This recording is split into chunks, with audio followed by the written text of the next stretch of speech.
Okay, y'all, I'm sorry. I'm here. I'm here. I hope y'all can hear me. Okay, please let me know if you can. Okay, I'm so discombobulated right now. Should have been started this live like 11 minutes ago, and I'm late as hell. But I'm here. I'm here, you guys. I had to get me a drink and all this other good stuff. Here,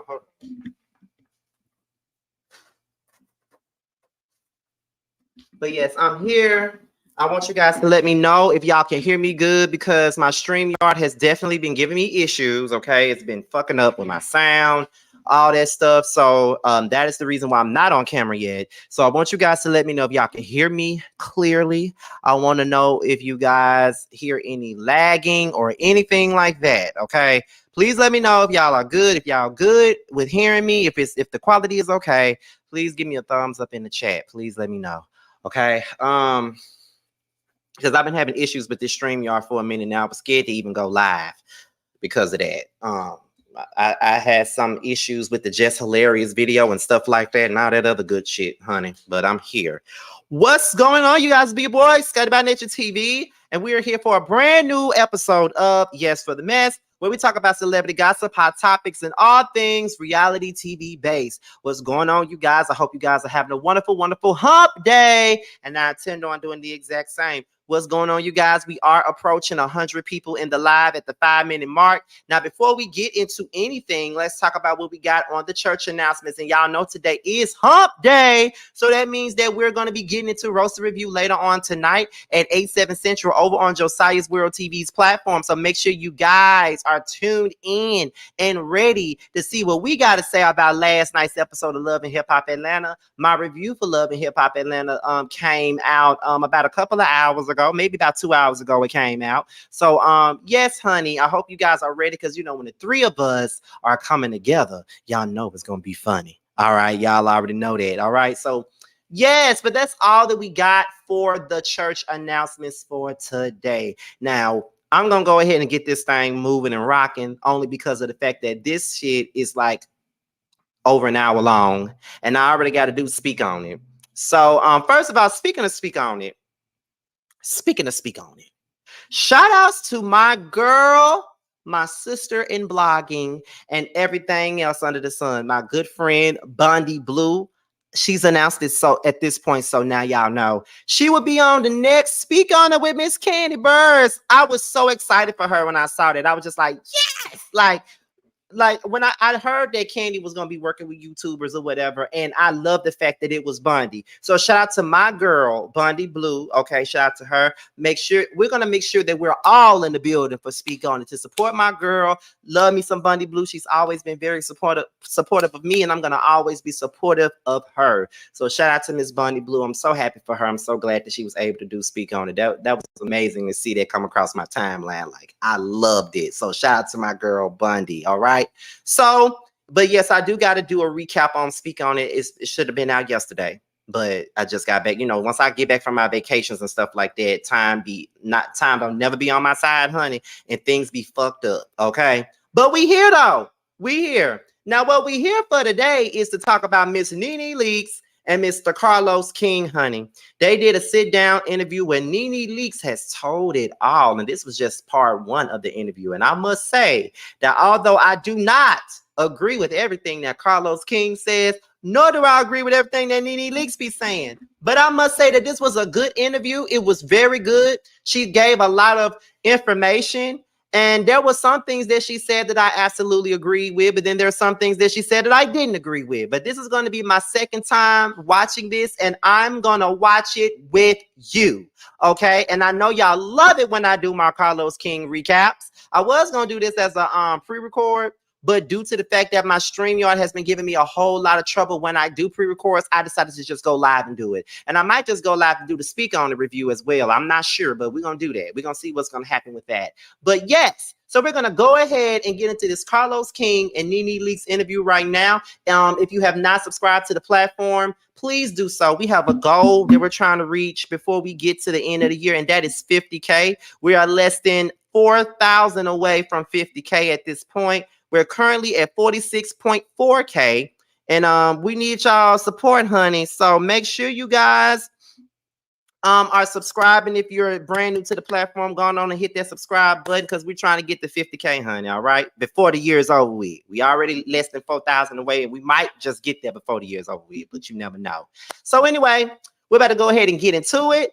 Please let me know as this video continues if you are experiencing any skips, anything dealing with the quality. Because as I said before, and I know some of y'all don't like it when I repeat myself, but I have to repeat this. StreamYard is giving me an issue. So I just need for you guys to let me know as this live continues if you guys are having some sound issues. Because it's not on me and it's not on you. It's on StreamYard. So with that being said, we're about to go ahead and get into this interview. All right? So let's listen in, y'all. Let's get into it. Take this out.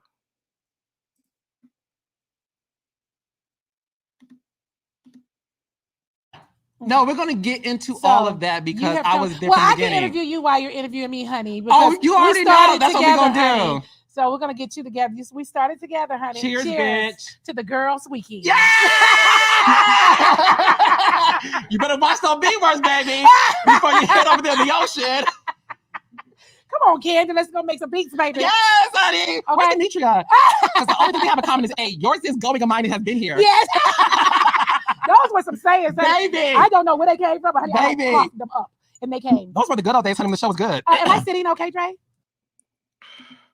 So we already finna stop it right here. First of all, Carlos, love you down. Love you down. But Carlos, shut the fuck up.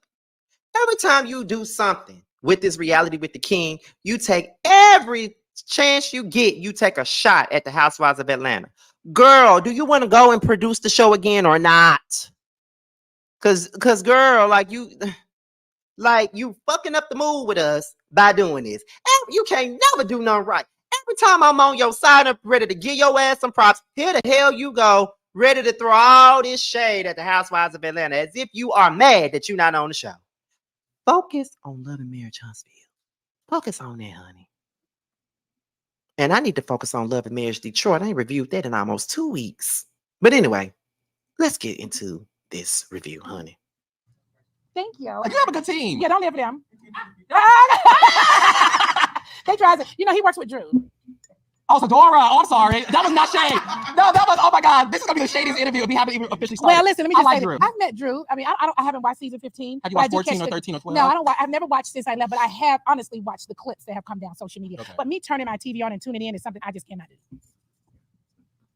Because as far as I'm concerned, they're all sitting in my house, the house that I built.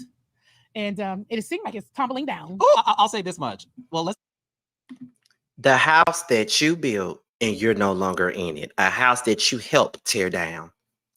But okay, Nene. Okay. Y'all, I really don't want to do this. I don't want this to be a drag Nene video. I don't. I swear to you, I don't want it to be that. But Nene makes it so easy to drag her. As far as I'm concerned, it's in the house that I built. House that you built and that you got kicked out of. Next question, Tamika. Like, girl, let's continue. Well, let's get back into that because I want to start this off and we'll get into it. Mm-hmm. This has been years in the making. Yes. You have been my most requested guest since I started the podcast. Yes, people requested me everywhere. No, everywhere. And I wanted to make sure it was special when you came on the podcast. And one thing I appreciate about you, and I want the world to know this, Nene is the one who said, I want to come on your podcast. Yes. And I'm ready because you asked me in the past. Yes, I've asked her in the past. She said, I'm not ready yet. Yeah. And our friendship is not predicated on an interview. No. At all. You mean the world to me. Oh, thank you. Okay, now don't do that. I know. Listen, I got to get this out before we start. You mean the world to me. You really do. And I don't have the emotional capacity to express to you right now how much you mean to me. I adore you. Oh. I love you. The first day we met, we clicked. Yes. You had a quick weave and I had a ball fade. We were both broke, but we were rich in happiness. That's what I used to say. We were rich in happiness. Bitch, we were both struggling. I wouldn't say broke. I would say struggling because I was living and eating good. But we were making ends. It was paycheck to paycheck, honey. Yeah, we were making ends meet. But all jokes aside, I want to say thank you for coming on Reality with the King. You made it on my list. Yes. no surprise, Yes. the #1 greatest housewife of all time. Yes. You built the Real Housewives franchise on your back, I did. on your eyelashes, your fingernail, and your lace front. Right. And at the end of the day, and I'm going to say this publicly, there will not be a Real Housewives franchise if it wasn't for you building the house that we call the Real Housewives of Atlanta. And you may not get that every day, or you may not get that from somebody who started day one with you. And I want to use my platform to let the world know you literally you are the reason why we're able to enjoy the franchise that we watch today. So I wanted you to know that. Thank you so much. Yes, round of applause for Nene Lee. First question, though, is this. How are you? I am doing really well. I've come a long ways because the first time you reached out to me and asked me to come on the show, I said, I'm not ready right now. I would have not been good on the show. Today, I feel like I'm in a very good place. I'm happy. I can always be happier, but I'm very happy and I'm comfortable and I'm okay. I'm really okay. No, yeah, and bitch, you look good. Well, thank you. Can we start there? Well, okay. I feel good. No, you look amazing. And I do want to go back to the first day we met. Yeah. This was 2008. Yes. I left New York City. Yes. A friend of mine named Joy said, look, girl, there's opportunity to go to Atlanta. My African was living in Atlanta at the time. And she said, it may be called the Real Housewives of Atlanta. Do you want to do it? Y'all, is it just me? Or does it bother me that this man keeps referring to his man as my African? Why he gotta be my African? Just say my man, my man, my man. Just say that. Why he gotta be? Okay, whatever. Do it because she knew I loved reality television. And I said, of course. And what people don't know is as producers, you're assigned a reality star. Yes, you are. And I was assigned you and Deshaun Snow. Yes, you are. And the first day I met you, I was enamored with everything that you possessed. Thank you. You were the quintessential star. And the first thing you said to me was, hey, bitch. Hey, girl. Welcome to my house, bitch. And we instantly clicked. Mm-hmm. Did you know that season that this show was going to be the biggest Bravo show that has ever been on the network and that you would be the biggest star that Bravo has ever seen? No. I didn't know. I didn't even know what we were doing. And I don't think a lot of us did. Did you? No. I don't think we were just kind of like floating around. I remember like 3 weeks into filming, I said to myself at home, like, I just feel like I'm trying so hard and pushing and not being myself that I am now going to go on camera and be me and be who I am. And I think that's when everything took a turn. It was like 3 weeks of shooting. And I said, I don't feel like I'm being me. Like, I wasn't loose. I wasn't myself. And I went home and I said, the only way I'm going to be able to do this is that I just be Nene Leakes 100%, just act like I act, talk the way I talk, do stuff the way I do it. And that's the only way it's going to work. And I just came and started doing what I do and just talk how I talk. And I was afraid to do that because I thought people would be looking at me like, okay, she's originally from Queens. Hello, Queens, New York, with the Southern twang, because I lived in Georgia for so long since I was a kid. And I just thought people wouldn't like the way that I talked and all my Southernness and just the things that I would say. Were you afraid that people call you ghetto? I was never afraid of that. Okay. It was just that I just felt like I didn't have maybe the flair that some of the other girls had. Obviously, these girls like Deshaun Snow was living in a 15,000 square foot mansion. I'm over here living in my little 5,000 square foot place at the time. And Sheree is living in a 12,000 square foot house. With a broken gate? Yeah, with a broken gate. And Kim Zolciak was living off of Big Papa at the time with all of her bracelets on. And so I felt like, well, dang, what am I going to do? And I just decided that I was going to just be me and we'll just see how that works.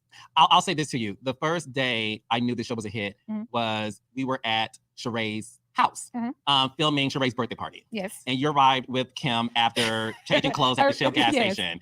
And we're filming and you walked up to get in the house.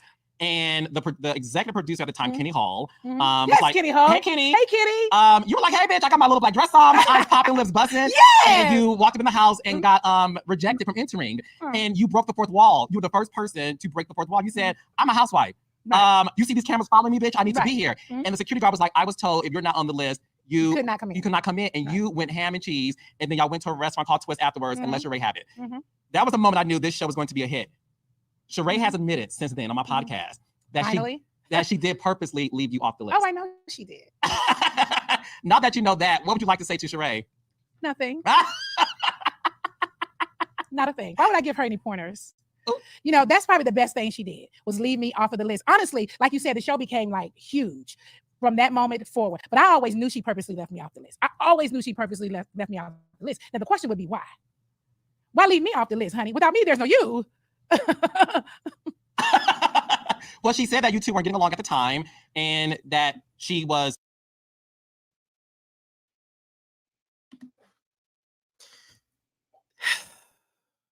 This is what I be talking about.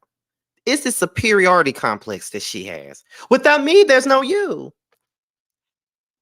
I don't care if she brought Sheree to the show or not. Don't say you made somebody.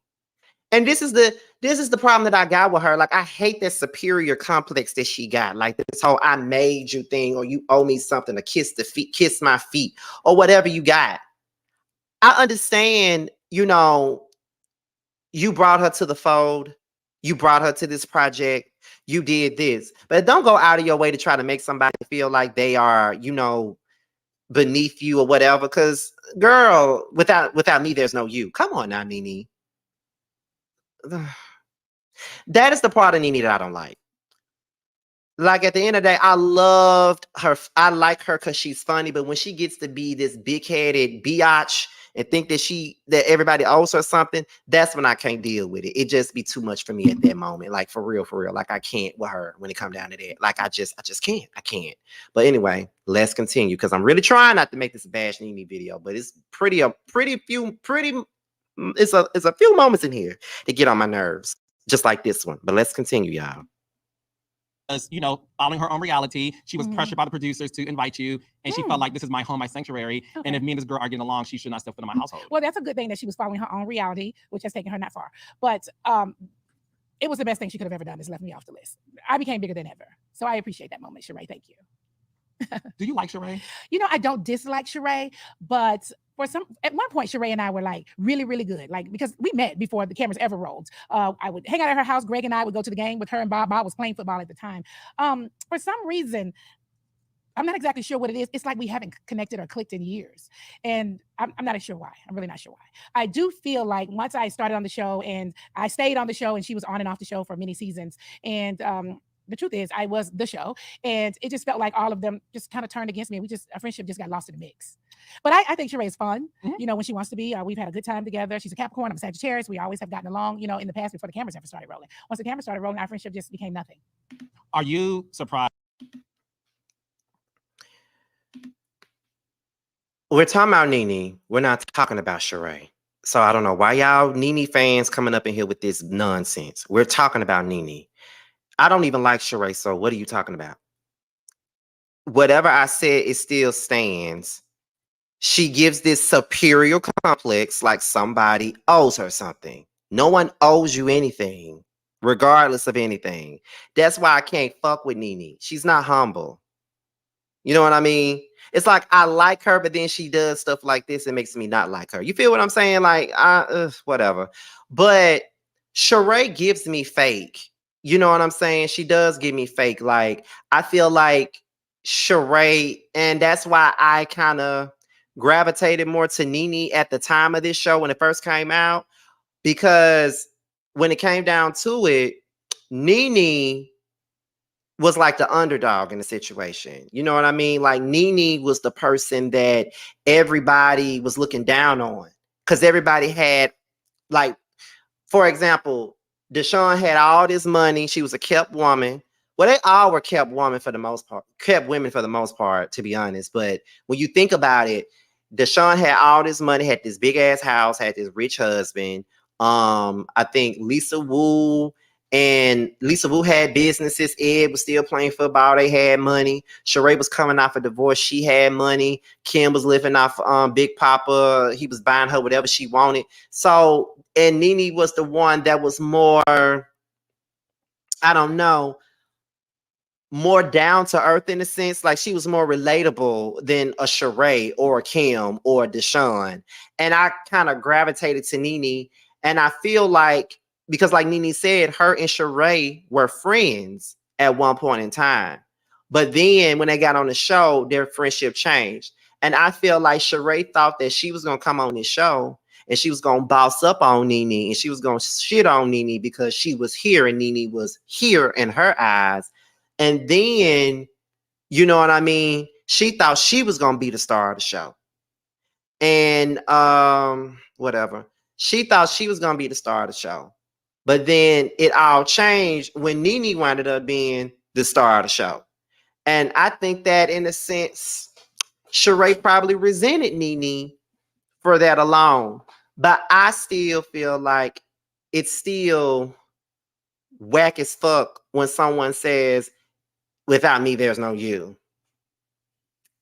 Why? Like I just I would never agree with that. And for you in the comment section, y'all can say did she lie all the hell you want to, but that's just my opinion. I just don't agree with saying it. When you say shit like that, that makes it seem like somebody's supposed to kiss your feet because you introduced them to the world or whatever you did. Like fuck all that. Like I would never agree to that. Y'all can say did she lie all you want to. Scotty don't agree with that. That's how I feel. Let's continue.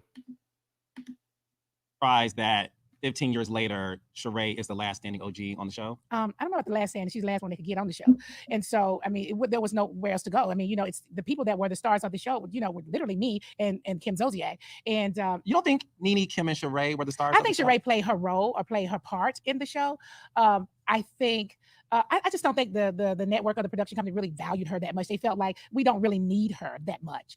I mean, she's not the most exciting person in the world, but she has her little, parts that she do on the show that's whatever. But your question again? Now I do agree with Nene saying that Sheree didn't play a significant role on the show. Like she was a person that was more so supportive. She was a supporting character. She was never given lead energy like Carlos wants to give her. You know what I mean? Like she played her role. It's just like Basketball Wives. Like Tammy and Evelyn were clearly lead girls. They gave lead girl energy. Whether we liked them or not, they gave lead girl energy. Jennifer never gave lead girl energy. Shawnee never gave lead girl energy, even though she wanted to be the leader, but she never gave that. So when it come down to Nene was lead girl energy. Kim, to a certain extent, was lead girl energy. Sheree never gave that, but I felt like they were trying to make Lisa the lead back then. I don't know if y'all feel that way or not, but back then I always felt like they were trying to make Lisa the lead. That's how I felt back then. Let me see. I agree. Nene didn't make no one. Exactly. Someone said, right, because that statement alone makes it seem like they are saying you are beneath them and they basically created you because you were nothing without them. That's my point. That's all I'm saying. I don't see how nobody's not hearing what I'm saying not nobody, but I don't see how some people are not hearing what I'm saying. When you make statements like that, you make it come across like you made me or something. Like the fuck? You didn't make me. You brought me to this platform. Absolutely. I thank you, but you didn't make me. You only made yourself. You didn't make me. That's how I feel. Let me see. Sheree could have made She by Sheree bigger than it actually is. They talked about it for so long, but she's stupid. And that's very true. I agree. They wanted Lisa to be lead. She would be if she didn't have a divorce. Yes, I believe they wanted to make Lisa the lead person. She was even the center peach on the first season. I felt like that's who they wanted to create this show around. Like they wanted to make her to be the nucleus of this show. When it was Nene.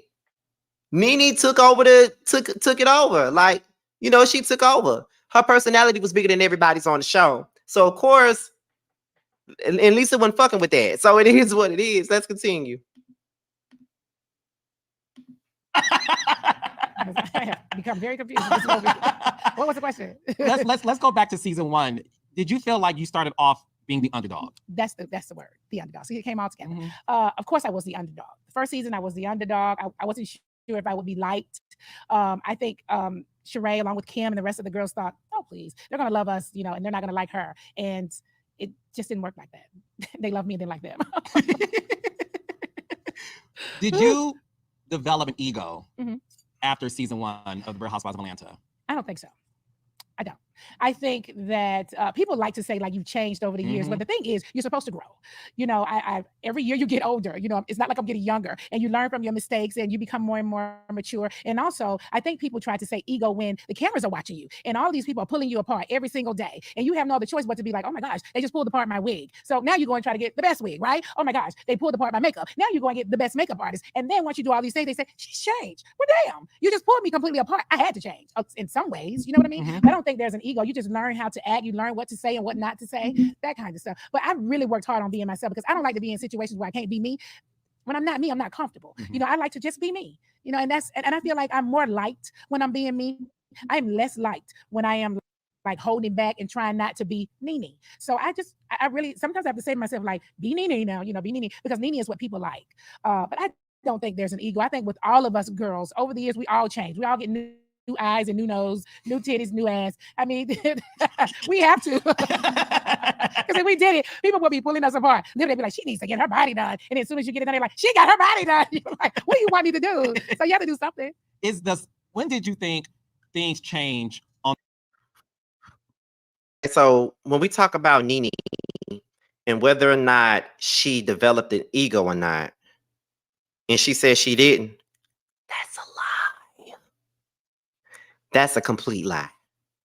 Nene definitely got a big ego after season 2. Period. When season 3 came along, that's when her ego started to really get huge. She got that first nose job. She got all up in the white face. Greg, no, what she say? You let Greg borrow $10,000? You let Greg borrow $10,000? All that shit. By season 4, her head was big as fuck. She had this Celebrity Apprentice. She was dating that white man. She was doing all of that while depositing a Trump check. Donald Trump. All that, like, her head got so big after season 3. I say after season 3, not after season 2, but after season 3, she got a big ass head. So with her saying that she didn't get an ego and that you change, yes, everybody should change. Everybody should grow. That is the truth. Everybody is supposed to grow as time goes on. Like, you don't want to be the same forever. But it's a difference between growing and growing a big ass head and a big ass ego. And that's what she did. Because after a while, Nene became insufferable as time went by. By season 7, she was insufferable. She wasn't even funny no more. She was just negative. Like, period. Like, so after season 3, yep, her head got big. She got an ego. Period. She got an ego. I don't give a damn who disagree. She definitely got an ego by the time season 3 came along. So yes, she can say, oh, we all change, we all grow. No, yeah, we all change, we all grow. That's something that we supposed to do. But you grew a damn ego. You grew a big ass head. That's what happened. That's the truth. But of course, when you say this about Nene, everybody want to deflect. Oh, everybody else did the same thing. We ain't talking about everybody else. We talking about her. And at this point, she's going to sit up here and lie to the people and say she ain't get no ego. Yes, she did. She got too big for her britches at one point. She did. And it's okay to say that. It's okay to talk about your flaws. It's okay to say, I got to a place where I thought I was Mr. Big Stuff. She was. Especially, she's on New Normal. She was on Glee. She started getting all these different deals. Like, she was bigger than, like, her, as big as her career got, her head got even bigger. And that's the truth. On the Real Housewives of Atlanta, when did you feel like, as an OG, we have the #1 show as Black girls, which was a huge feat, and I was lucky to have a front row seat in that success. When did you feel like the show was changing and not what you started off as enjoying the show? I think it started to really change probably like season 4 for me. Season 3 is when they brought on, I think, Cynthia and Phaedra, and I think Kenya came on, or she came that was season 5. 4. Season 3 was Phaedra and Cynthia. Well, whenever Kenya came on, was 4 or 5. That's when I think it changed. Why? I don't know. I think all these things started. So for instance, when me and Lisa and Deshaun and Sheree, all of us started, they were our real husbands and our real boyfriends. Sheree was really married to Bob, and they really were going through a divorce. Deshaun was really married to Eric, and they started to have their issues. Lisa was really with what's his name? Ed Hartwell. I was really with Greg. Kim was really with Big Papa. Our stories were real. Everything we talked about and did was real. When we had disagreements, they were real. We didn't pretend like we had a boyfriend and we didn't have one. I mean, and then I think once Kenya came on the show, I'm not saying that Kenya started it or did it, but I'm saying at that moment it started to be let's create our storyline. Well, we didn't create a storyline. We just showed up to work and just was filming and being who we are. They started having boyfriends and they weren't really their boyfriends. And that kind of stuff to me changed the dynamic of the show. To me, if you didn't have a boyfriend, you just didn't have a boyfriend. And that's how it should have been shot. I believe now, looking back, as far as reality is concerned, like, shoot, it is what it is. Like, don't try to create things like, we want to see your dating life. Well, I don't have a freaking date. So then shoot that. I don't have a date. Opposed to putting pressure on me to go out and find some random dude that I'm really not dating, I'm really not into, just to please production. Why don't you guys film me?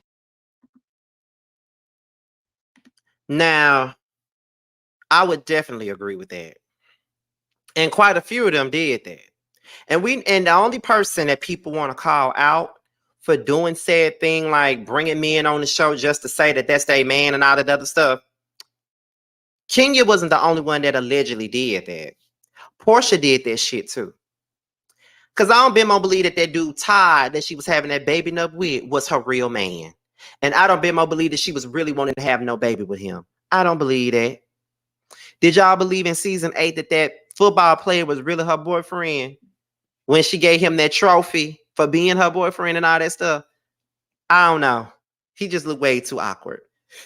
I'm not really sure if that was really her boyfriend. Like Kenya, you know, we all used to give Kenya the blues about faking being with Walter and stuff like that, saying that was her man and really wasn't. Like, we all said that about Kenya, but people tend to leave Portia out of this conversation. And Portia did it too. Like, a lot of the times, people love to try to make it seem like Portia was all the way real all this time. Like, she was real with this Cordell stuff. She was definitely real with that. But when it came down to this dude here, what was his name? What was that man name, child? Duke or whatever his name was, that football player, and Todd, that wasn't real. That wasn't real. And it could have started with Kenya, but Kenya wasn't the only one to do it, is my point.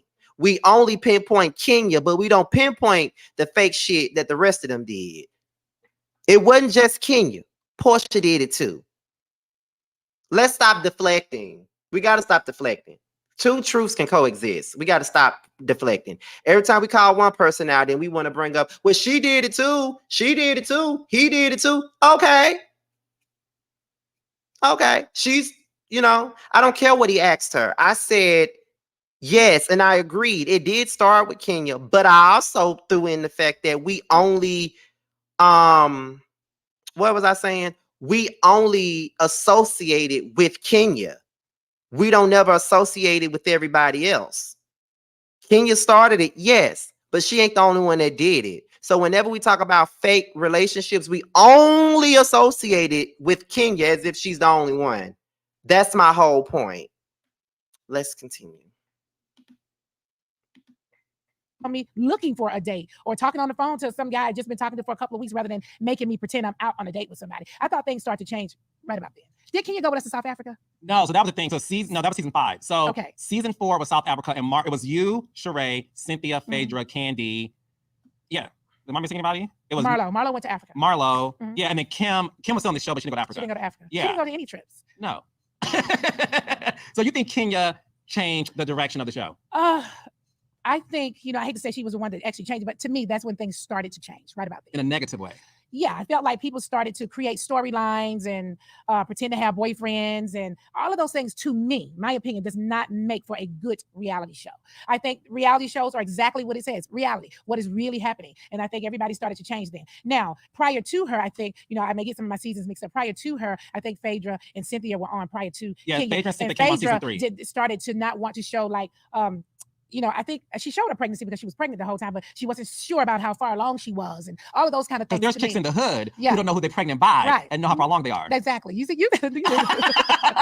so those things to me start to make the show not be what it is. I never thought about it that way. That's how I feel about it. I feel like, when we first started, all the things we were doing were just for real. They were just for real. What were happening in our lives was really happening in our lives. Even on season 2, they were really happening in our lives. I think season 3, we started to get a little bit of a check because, the first 2-3 seasons, we weren't getting nothing, honey.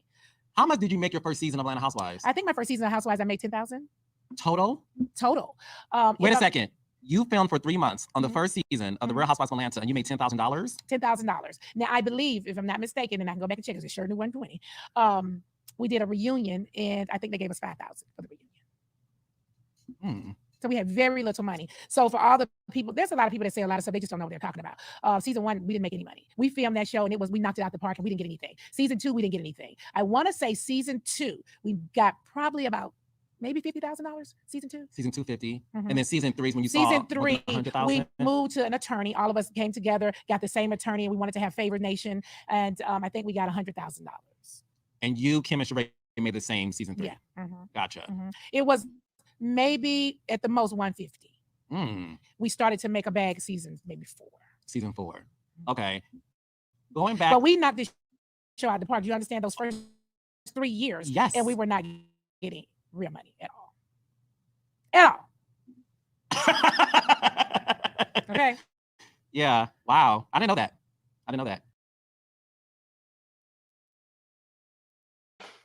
A lot of money during that time. I mean, I think when you do reality shows and stuff like that, it's gonna always, you're always gonna get pennies the very first season because they don't know how long, they don't know what this show gonna do, they don't know how big it's gonna be. So of course you're gonna get pennies.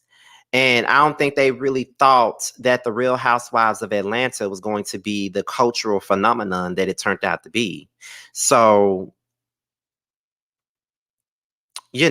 I definitely agree with what she said. And it's crazy that they didn't really get no money like that until like season 4.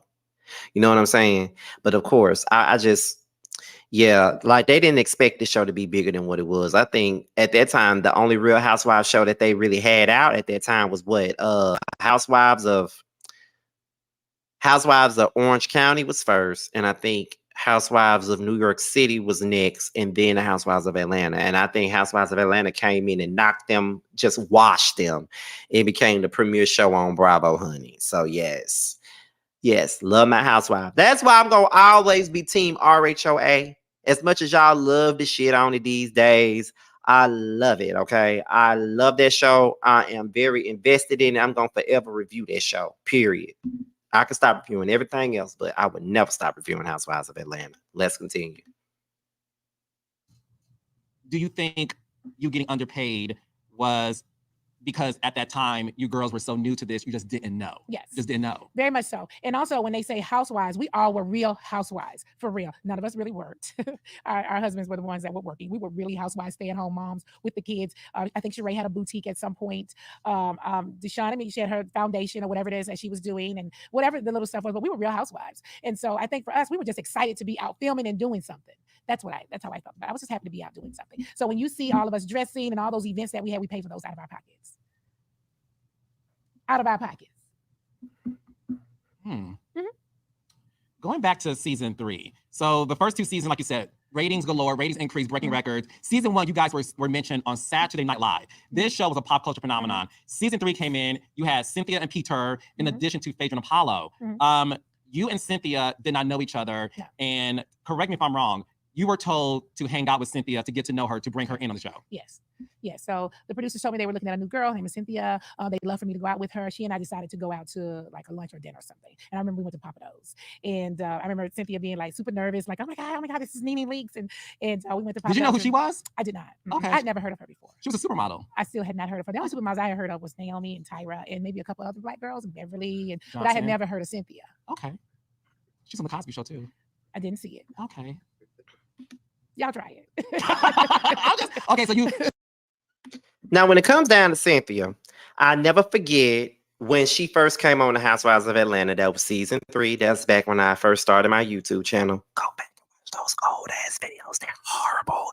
But anyway, that was back when I first started my YouTube channel. And it was crazy because I didn't know who the hell Cynthia Bailey was. They said she was a supermodel. I never knew.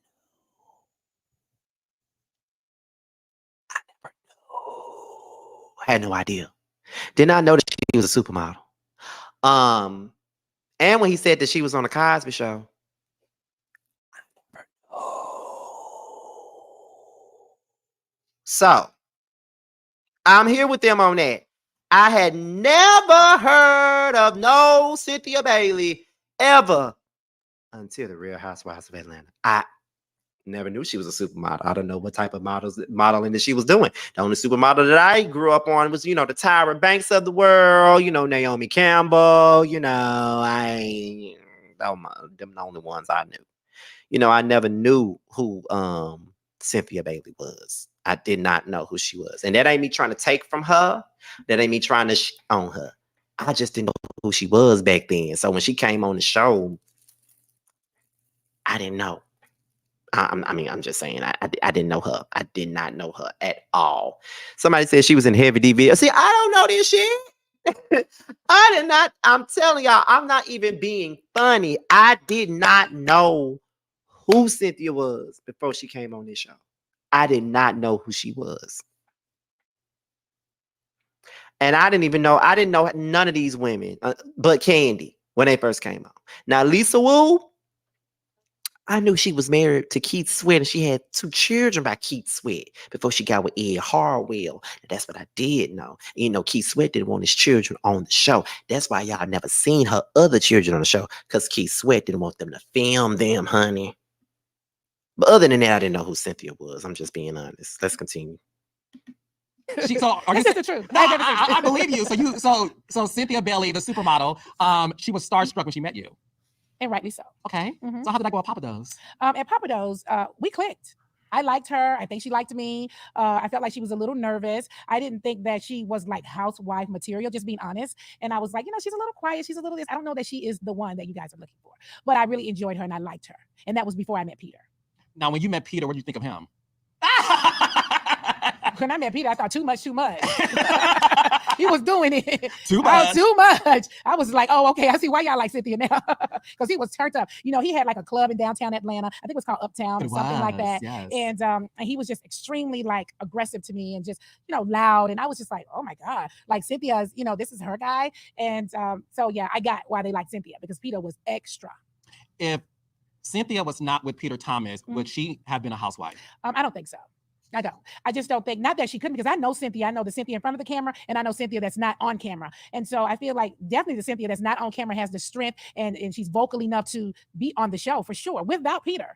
But on camera, I felt like she never really wanted to show that side of her because of, listen, Cynthia can read, and I'm the one that told you guys on camera. I said, no. Cynthia doesn't read, honey. Cynthia reads, honey. And so I know Cynthia and I know what she does. So yeah, Cynthia's pretty fire. And let me tell you, she put Peter in his place many days. Oh, absolutely. I've been witness of that. Yes, she would cuss Peter out. Yes, she would. And people would be like, oh, Peter's just running over Cynthia. No. Cynthia who?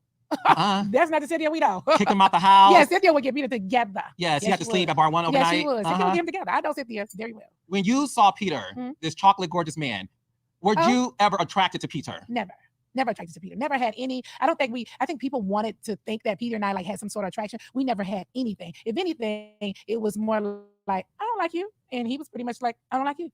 We kind of more like bumped heads more than like saw eye to eye. And we still do that today. Yeah. Phaedra came on this season with Apollo. This is season 3. Yeah.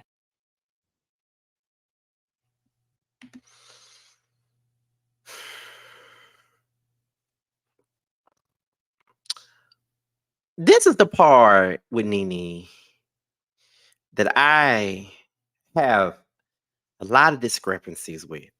Because when she constantly denies that she flirted with Peter, girl, you did flirt with Peter. Like, for real. You did flirt with Peter. Is it just me? Or did she not flirt with Peter? Seriously. I want to know. Am I wrong? Didn't she flirt with Peter? Can somebody please tell me? Did she flirt with Peter? Because back when I was watching that show, back then, I felt like she was flirting with Peter. And that was why the show was running. I always felt like she flirted with Peter. Yeah, she be confusing me with this part. Because when she be saying that she didn't flirt with Peter and shit like that, I always felt like she was flirting with Peter. She was like, oh, Peter, baby. Like, girl, you flirted with Peter. You did. I'm just like, what the fuck? Like, you did. I'm just saying, y'all, like, I thought I was crazy because I always felt like Nene flirted with Peter. So I never understood why she used to get so upset when people said it, but I guess she got upset because she was friends with Cynthia and it was going to look real flawed for her to be flirting with her husband. But I always felt like she flirted with Peter. That ain't even child. Let's continue. Yes. Did you think Phaedra was good for the show starting out? No, but listen, listen, it's not like they should listen to me. Honestly, I started on the show not on day one. I shot the pilot for Real Housewives of Atlanta. So I feel like I shot season 1 and then shot season 1 again because we actually shot a whole pilot, shopped it, which people have never seen before. And then we started the season 1 with new girls, it was Misha Ray and Kim always in the pilot. And then we started with Deshaun and Lisa. But in the pilot, Deshaun and Lisa were not in our pilot that we shot. So I think that when you hear me talk about the show, I talk about the show in a more personal way because I feel more connected to it. And I feel more like, like it's my baby. And I always from day one wanted to see the show win. And I wanted to see us succeed. And I wanted to see all of us make money and things like that. So when certain people were coming around the show, obviously I had my personal opinions about it, and simply they were just my opinions. I didn't make the decisions. No, when I saw Phaedra, I didn't think that she was right for the show. I had known Phaedra from back in Athens, and I felt some kind of way that she was coming on the show. Why? I just did. Again, it was my baby, and I just felt like, what is she doing here? You didn't feel like she deserved to be a housewife because the Real Housewives of Atlanta, and let's really talk about this for real. The Real Housewives of Atlanta was a privilege to be a part of that show. And all of the girls in Atlanta wanted to be a part of it. They did. And a lot of, this is no disrespect, there's a lot of thirsty people in Atlanta. Yeah. And when we were at parties and events, they would like. So now she's saying that she knew Phaedra from Athens, but she didn't know Phaedra back then when Phaedra said that she knew.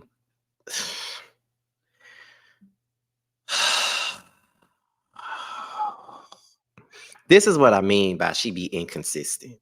This is what I be talking about. You vehemently denied ever knowing Phaedra at all in Athens.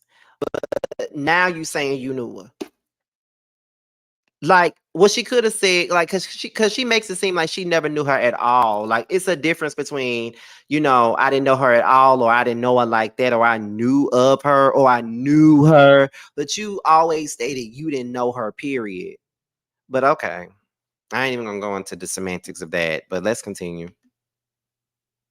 Like for camera time. These people who never were even cast to be on the show. It was very privileged to be a part of it.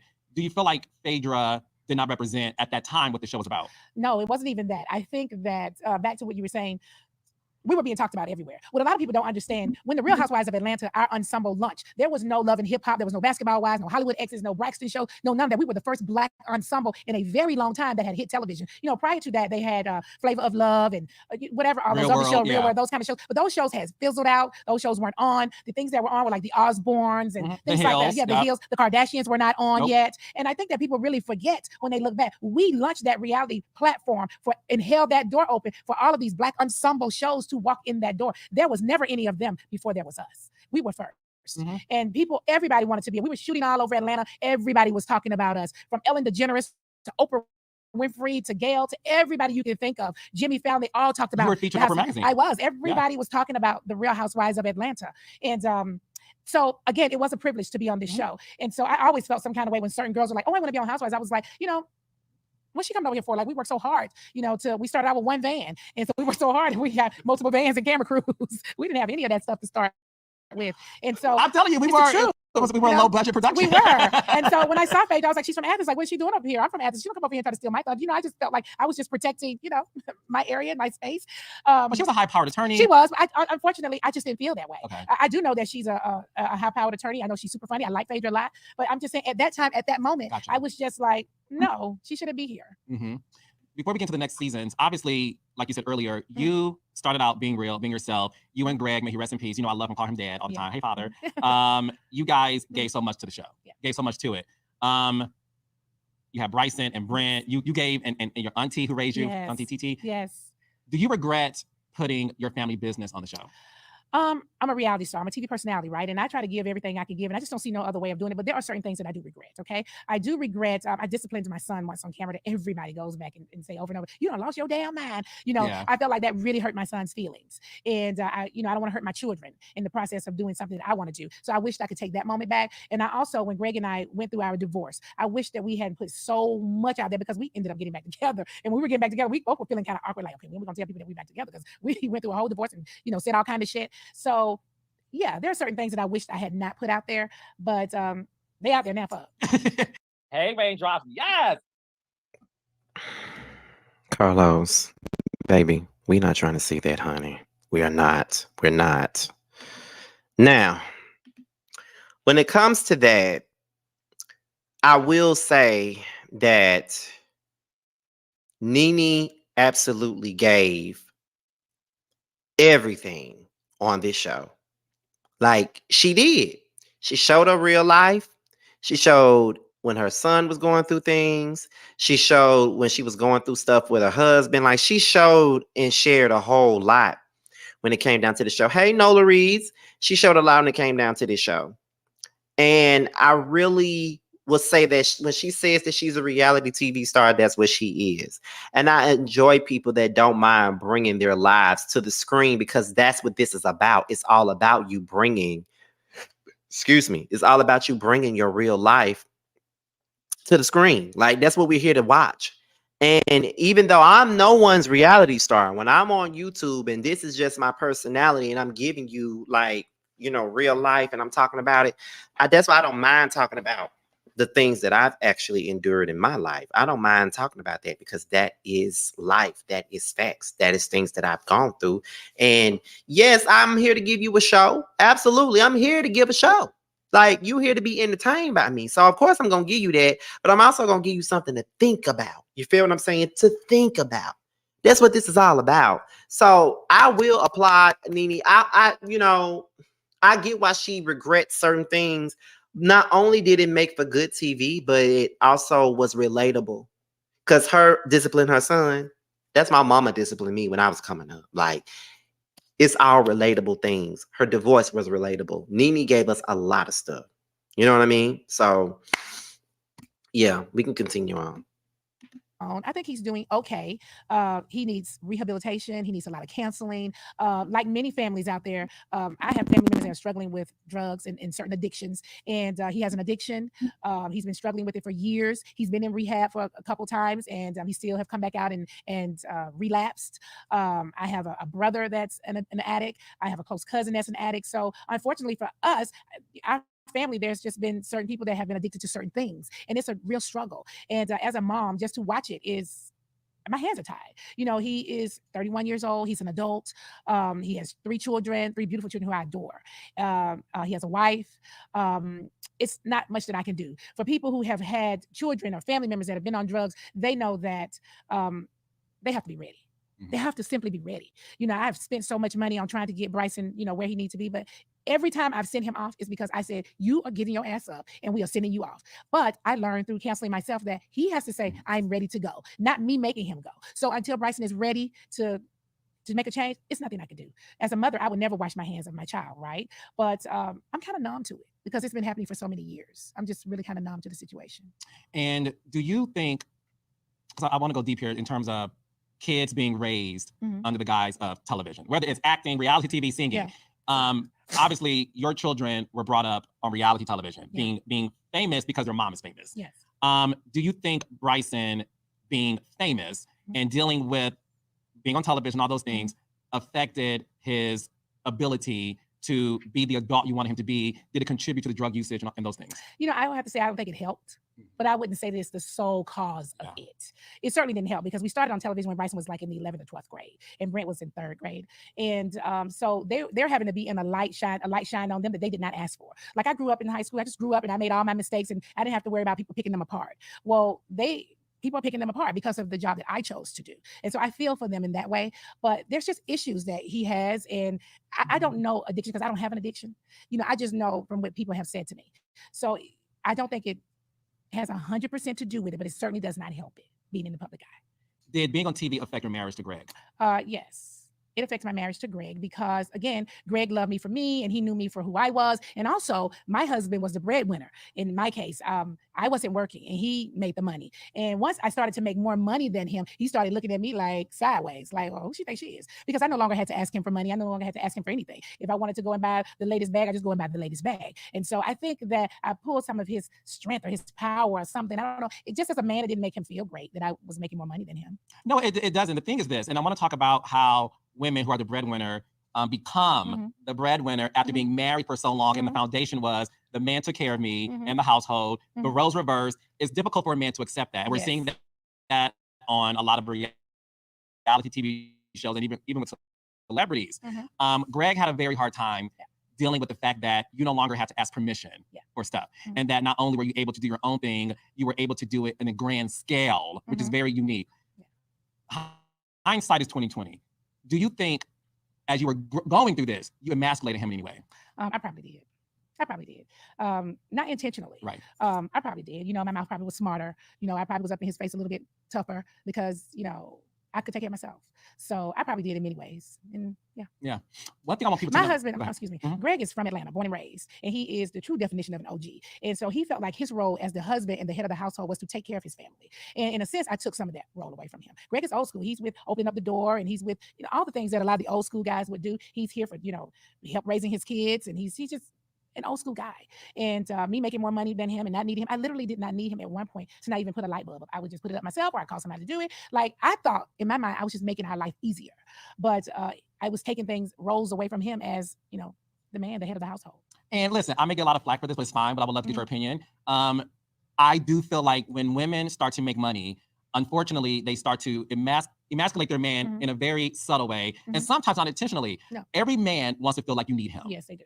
Every man wants to feel wanted. Yes. I know a person who purposely pretends like she doesn't know how to do certain things because she wants her man to feel like, you know, you need me. And she makes more money than him, but she does it like, oh my God, how do I put my car and drive? I don't have time for that. Well, you know what I mean? It's certain things because she wants to feel like, I do need you. Yeah. Do you feel like sometimes when a woman makes more money than her man, that they feel the need to take on this boss role? And I'm a boss, and I'm independent, and I don't need no man. I feel like that's what happens, and men get upset.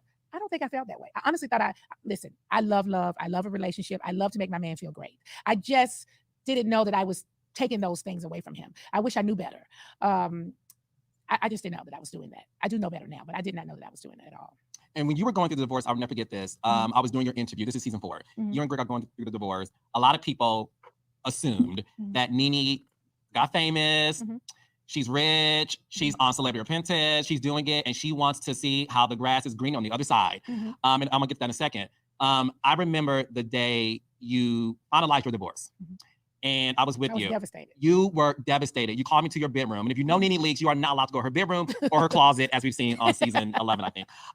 She called me to her bedroom, and you said, "Carlos, we're divorced." And you were so sad, and you were devastated. And I wanted people to know that because you do have this reputation of, oh, she's this tough girl, very strong. You were devastated that your marriage came to an official end. And you said to me, do not tell anybody. And I said, I will never. And you said, I will tell the producers myself. And you did it a week later. And I kept her secret for a week because I knew that you have to allow a person to go through the motions. When you were going through that, what was going through your mind? Because people thought, okay, you're unhappy, you're free, but you didn't feel free in that moment. I knew that people thought I was the strong one, and that I was the one probably bossing Greg around, and I probably was the one that was doing whatever it was. Greg and I relationship is very much like Cynthia and Peter. Most people think that it's Peter in any case with him and Cynthia, and so most people thought it was me, but it was actually very the opposite. Greg, although was very quiet, he was very strong, and people had no idea that Greg, like Cynthia, could really gather you and get you really together, and then turn right around and smile. Hi. He was very nice, nasty when he wanted to be. And he was like any other man. He did things that me being a wife did not appreciate or like. But I know everybody would think it would be me. I was devastated getting a divorce. I felt like I had to show Greg and teach him a lesson. And the only lesson that Greg was going to get was for me to divorce him. And I was going to have to carry it all the way through. And when I carried it all the way through, I would never forget Greg called me on the phone. He said, you bitch, you divorced me. And I was like, because Greg could get you good, baby. He will get you.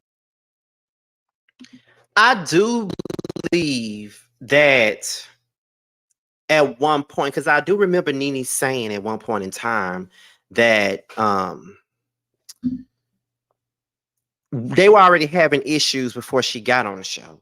I remember her saying it, that they were already having issues before. But then after she got bigger and bigger, the problems got bigger and bigger. And I do agree that there could have been a moment where he felt emasculated. Could have been. You know, when you're used to being the breadwinner, used to being the one taking care of everything, you know, you the master, you the head of the household, you this, you that. You used to that, right? You used to it. But then, you know, this woman that you've been taking care of, you've been, you know, lighting her fire. You know what I'm saying? You've been doing everything for her, paying all the bills, buying her everything, you know, treating her like the queen she is. And now she done got on this reality show. She done got, you know, pushed into superstardom. She's everywhere. She's making big bucks, more money than you ever made. And now she don't need you for nothing. Now she's more independent. Some men do take that personal. I would know, not because I'm one of those men that would take it personal, but at the same point, I'm friends with a lot of men that have been in situations where they took care of home, they did this, they did that. They was the sole breadwinner of the house. Their girlfriends or their wives were sitting at home taking care of the kids, doing errands, you know, washing clothes, keeping the house clean, all that stuff while they went out and paid bills or occasionally did whatever the hell they wanted to do and all that. And once they got up on their feet and got a job and started doing what they needed to do, it became an issue for them. So that's not far from the truth. You see that a lot. Men want to be needed and wanted and stuff like that. So when they're no longer needed or wanted, now that becomes a problem. You know, so let's get into it. You right in a corner somewhere and gather you right up. He said, "You bitch, you divorced me." And I was like, I had to show your ass. And so, you know, our relationship wasn't any different than any other couple. I was devastated getting a divorce. I came from a home where I didn't have my mother or my father in my life, and I really wanted to have my kids in a two-parent household. That's what I wanted. But I also knew that I wanted to be happy, and Greg and I were just at a crossroad where we just couldn't see our way out of it at the time. You then started dating John. Yes. I talked to John last night. Really? Yes, I did. How is he? He's doing good. He actually called me about Bryce. He said, I heard what happened to Bryce, and I just want you to know that I will put him in a rehabilitation center in New York, and I will pay for it. And what did you say? As soon as he get out, grab him. Take him. I also, you know, not just saying John, I mean, but because we're talking about him, but Lamar Odom also called to me and said that he would grab Bryce right away and send him to his place. He has a rehabilitation place somewhere. So I've gotten calls from people in support because, you know, honestly, it's nothing I can do. My hands are tied. I don't know what else to do. And so John Collage called me last night. I won't tell you everything he said, honey, but he sure did tell me, start off the conversation about, honey, he would gather Bryson, he would pay for it, all of it himself, and he would send Bryson to a place that he know in upstate New York. Please make that happen. Yes. Make that happen. That's beautiful. Yes. I think I got to go on a date with him. Okay. Do you still have the Rolex he gave you? I sure do. I wore it here today. Bitch, I have it in the dressing room. Okay. Glam, if you can break it off for a second, please. No, we'll show it. Oh, wow. I have it. What was it like dating John before the John thing? What was it like being single? Because you weren't.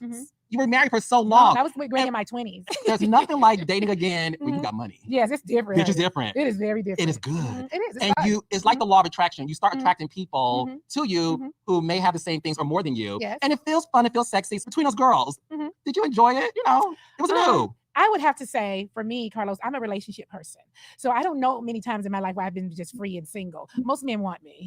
So I right away, I'm in a relationship. I don't stay single long. So right after I got broken up with Greg, shortly after I went on Celebrity Apprentice, which is where I met John Collage. And then we ended up being in a relationship. I really am a relationship person. I don't get a chance to date that often. I go right into it. I really want to know what dating is like. I would love to do it. I just don't think I've ever really had that happen in my life. In high school, I had a boyfriend. In college, I had a boyfriend. Right out of college, I had a boyfriend. After that, I met Greg. Like I've always been in a relationship. When you were dating John and figuring things out, did you think, okay, I got a guy who wants to buy me Rolexes and buy me red bottoms and buy me the world. Maybe this is what I should have. Yeah, sure. I would love to date men who have more money than me. And John had way more money than I had.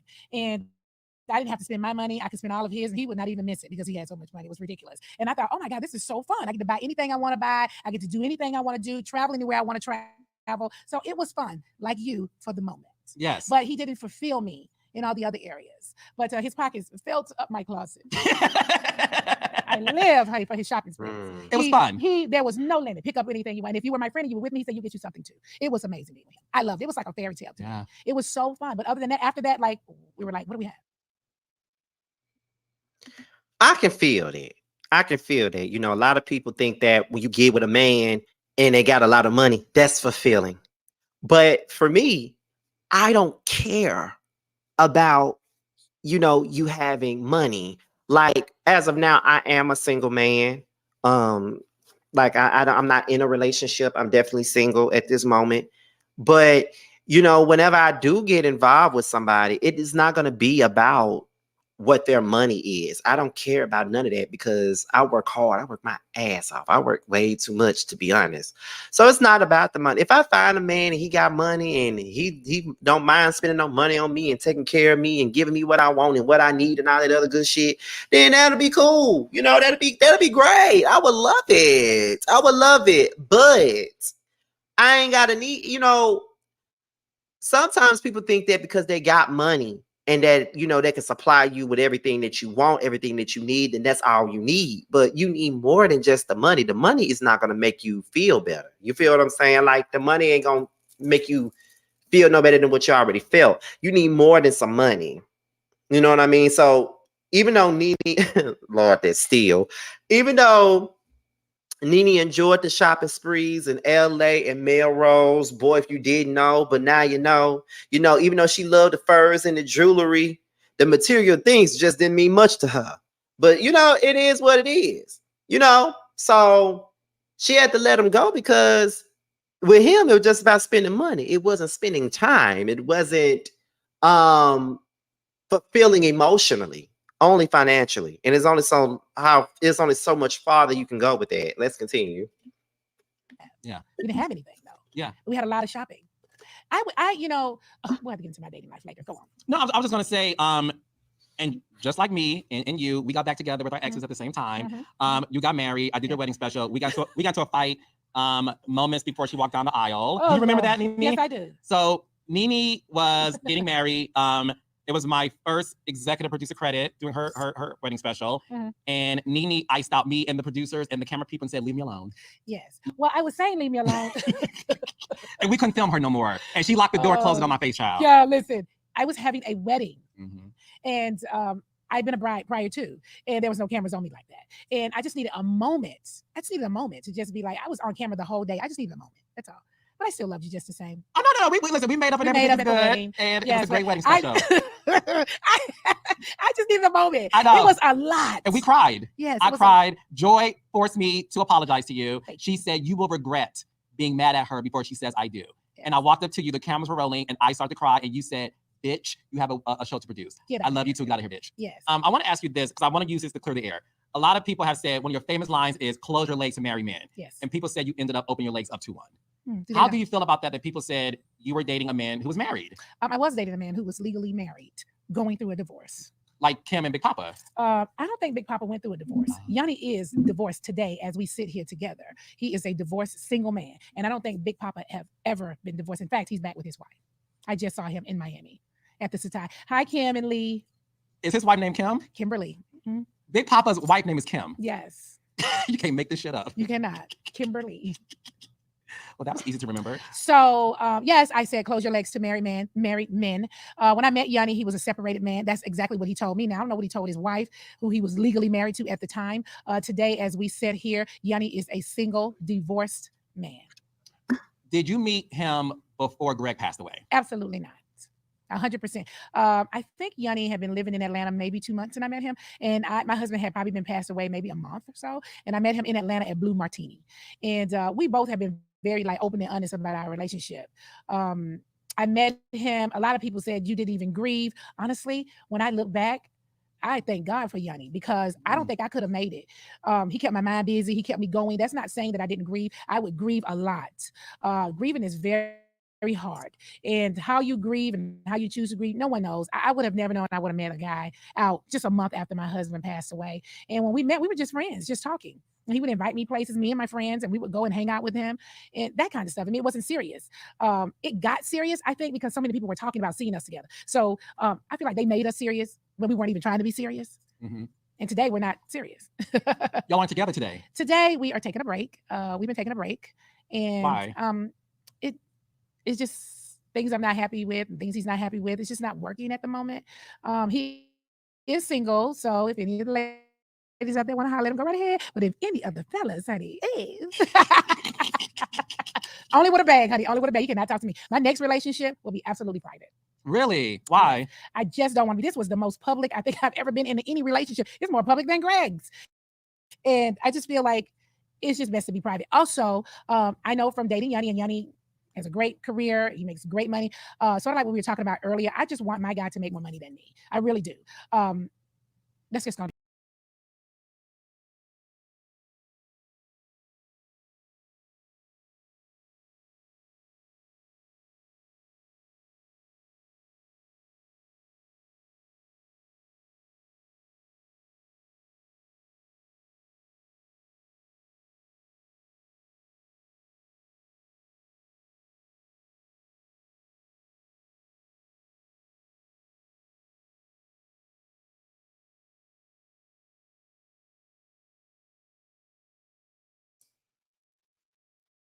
Am I back?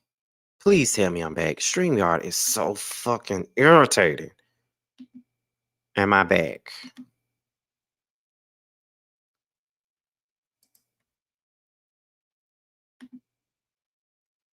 Am I back? Can anybody hear me? All that good stuff. Please let me know because I'm fucking irritated right now. Yeah, I don't know what happened. StreamYard is StreamYarding right now, and it's so annoying. And I'm really gonna have to find something else to go to stream with because StreamYard is getting on my fucking nerves. Anyway, now, like I was saying, I understand wanting your relationship to be private. I've been on YouTube. Use OBS. What's OBS? Cause baby, I'm gonna need something. Cause I don't think I could do StreamYard for too much longer at all. I'm gonna need something because this is not gonna work out for me. I can't keep having all these issues. I spend way too much time trying to do these videos and give y'all consistent content for it to be fucked up with fucked up sound due to this StreamYard shit. It's getting on my nerves, okay? But I'm not gonna sit up here and rant. Let me get back to what we here to talk about. Let me reel it on back in. I understand. I understand wanting to what is it? To keep your relationship private. Me being on YouTube, I've never had a public relationship. When I would be dealing with a man, I'd be dealing with a man.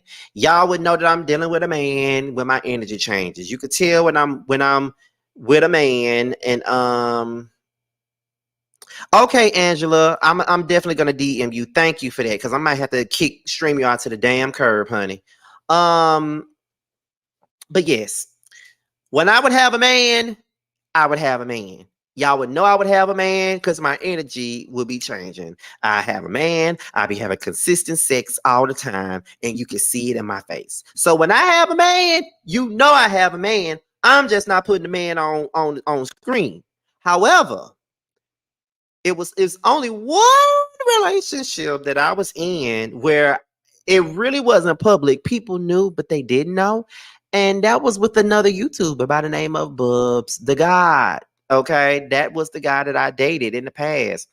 And you know what I'm saying? So that's what it is. But I never wanted to put my relationship out on, and when we were dating, hell, that was the end of it. Like when we ended it, that's when everybody knew that we dated. But because we such good friends and stuff like that, we it don't matter. We still friends. So whether we dated or not, it was a great situation. We still got to be friends and this that. But nobody knew because I never wanted my relationship to be the topic of anyone's discussion. So I understand why she wants her relationship to be private. Like sometimes people think that you want your shit to be private because you're trying to hide something. It ain't that I'm trying to hide something. It's just that once you make your shit public and everybody know that's your man, it's one or two things. A, the bitch is gonna try to DM and try to get with your man.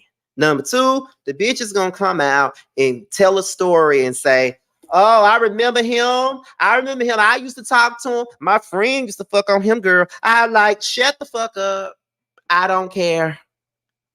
I'm with him now. So it don't matter. I don't want to hear your Dr. Seuss story. I don't want to hear your Dr. Seuss story, baby. I don't want to hear it. Don't talk to me about it. I don't give a damn. Move along. I don't care. Okay, I'm just being real, y'all. I'm just being 100% real about the shit. I don't give a damn. Okay, I don't care.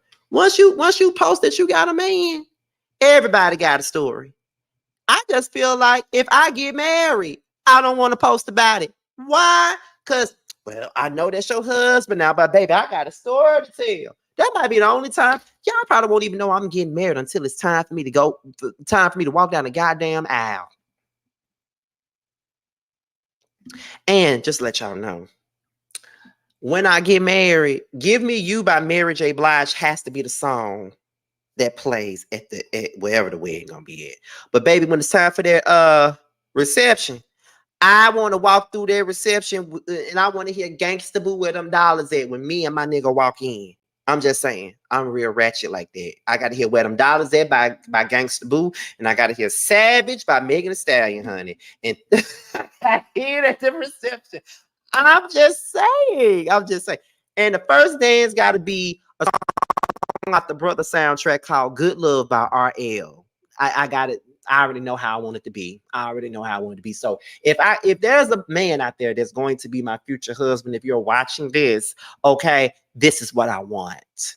So keep that in mind. Put that in the back of your head. This is what I want for my wedding. Okay, if it ever happens. Yes, the wedding is going to be on point. Okay, it's going to be a ratchet affair. Subscribers, you're invited. But anyway, let's continue on with the video. Yes, I need you to make more money than me. The best advice I was told is in any relationship, it needs to be 1 star per household. And I think, being with somebody like Yanni, I think it will be a 2-star household. I think that he would want to be more front and center. And we just can't have that. People have said that he was using you for fame. Do you think that? I don't know that he was using me for fame, but he sure wasn't hating on it. He liked taking the pictures. Of course. And that was different because Greg never. Right. And I also would always look at him like, okay, yeah, it felt different. And I agree, it should be 1 star per household, unless it's one of your kids. No, yeah. Yeah, but it was different. I think, honestly, I don't know if he was using me or not. Honestly, I was just grieving. I don't know what was happening. I'm just going with the flow. If he said, get up and get dressed, I got up and got dressed. He said, we leaving town, I got up and left town. Are you in love with him? No. Were you ever in love with him? I love Yanni. I think when you say in love, I think that is very different. And I'm not sure that we are there. I think we got very close. Do you ever think you will experience the type of love you have with Greg with another man? I do not. I think that, again, my love with Greg was the ultimate. And I feel like you just don't find love like that. I don't know that I'll ever find that again. I just don't. Does that make you sad a little bit? Because you got all this energy. You're gorgeous. You're young, and Yeah, I think that I will find a guy, right? Yeah. A great guy to spend my life with. But Greg, he was pretty up there. It's gonna be hard to get up there. Greg was up there. Oh no, Greg is the greatest love of your life. Yeah, he was great. Yeah. He was great. And I was with Greg. You have to understand, I grew with Greg. I was in my 20s and my 30s and my 40s, and so I was growing with Greg. So that was just a different time, and I don't think that I'll ever have that again. I hope that I meet a great guy though. And I'm open to all ethnicities. Ooh, you gotta be wanting to travel. How do you have a bag? Yeah, that's what I call Marlo. So I don't think Marlo, lock them in like that. Like, I'm a relationship person, and they usually go with me. I think Marlo goes on a date. We go years. Okay, together. that's what you want. Gotcha. Yeah. No, I'll go on a date too. I told you I never experienced dating before, so I would like to date. I want you to have a whole phase. Oh. I want you to go out there and just date. Carlos always wanted to go on a whole phase. So do I. Because I've had my whole phase. I'm slowly but surely coming out of it. So yeah, slowly but surely coming out of my whole phase. Like, because I was like absolutely okay with being in a whole phase. Absolutely okay with that. And ain't nothing wrong with it. Ain't nothing wrong with it at all. Anyway, let's continue. Date, meet men, get banged. And get bags. And yes, get banged, bags, and, billions. Ew. That's the only one I'll be talking to, honestly. I can't do it. They have to be wealthy. Yes. They have to be wealthy. Mm-hmm. I don't want to talk. Honestly, I don't want to. I just don't want to deal with it. I don't want to deal with having fights about you think you're this or you think you're that because you can do this. I don't want to do it. How do you feel when people ask you if you still have money, if you're broke, are you struggling? I don't think I've ever been asked that question before. If I'm struggling, if I'm broke, if I have money, well, I'm not broke. Well, that has not happened yet. Lord Jesus, please, let that shit happen. But that's the only thing I can say is that, of course, I'm not there. But yeah. So you're good. Yes. Well, let's get back into season 5. Kenya and Portia came on the show, okay, Portia, at the same time. Yes. I'm going to say something, and I'm curious if you agree with me or not. I think Kenya and Portia saved the show. I don't know. You have to take me back to that moment. Okay. I know they were great additions. They were. So I didn't work on season 5. I was doing another show. And I remember season 4. Season 4 felt weird to me. It felt weird, just in terms of the dynamic. It was, I agree with you in terms of what is this show becoming? And in my opinion, as somebody who did not work on season 5, I remember watching Kenya and Portia and being like, these are 2 new great additions. And I felt like they changed the temperature of the show. That could be and I remember being invited to your Shoe Dazzle event. That's right. This is when Kenya came in pretending to be Phaedra with the butt pass and the fishnet outfit. Yes. And you were so tickled by Kenya. And I was just sitting there as a viewer at that point, like, what is this show? Like, this show isn't what I'm accustomed to.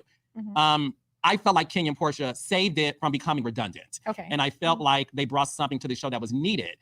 What are your thoughts on Kenya and Portia coming on season 5? I don't remember it the way that you do. They were definitely great additions to the show. Obviously, we were all excited about having Kenya because she had the Miss USA. So we all knew her as Miss USA. See, I didn't know her as an actress or anything. I just knew her as the Black Miss USA. And we thought of her as a Black Barbie doll. And I did not know Portia at all. Now, I knew her grandfather, which was Hosea, and everybody in Atlanta knows Hosea feed the hungry and the homeless. And so I was excited to meet her as well. But I don't remember everything and how they may have changed the show, but I do remember we went to Anguilla. And I remember her and Phaedra started out as friends. Kenya and Phaedra started out as, I thought, cool in the beginning. And then somehow it took a turn with Apollo being involved. And I remember thinking that this is a moment when Kenya just somehow just went into twirl and twirl and twirl. And I was standing there looking like, what the hell just happened? Because it just kind of like came out of nowhere. She was just twirling around. And I thought to myself, what the hell is she doing? And so that was really different. And I remember I was the one sitting with Portia when she was her and Kenya never clicked from the moment go. And I remember her telling me, it was 265 days a year. And I was like, oh, I just thought, for me, it was like, what are we in? These girls, Kenya is twirling and she thinks it's 265 days in a year. It was just really different for me. And then I remember meeting her husband, Cordell was Portia's husband at the time. And I didn't think that, I felt like he held Portia back a lot. I don't know. Fast forward, if you remember me and Candy and a few of us, I remember the producer saying that after this season, they didn't want to really have Portia back because she started to go. They did not want to have her back. And I often think that people forget, not saying but Portia, I'm just saying that. Sometimes I think people forget. They really forget.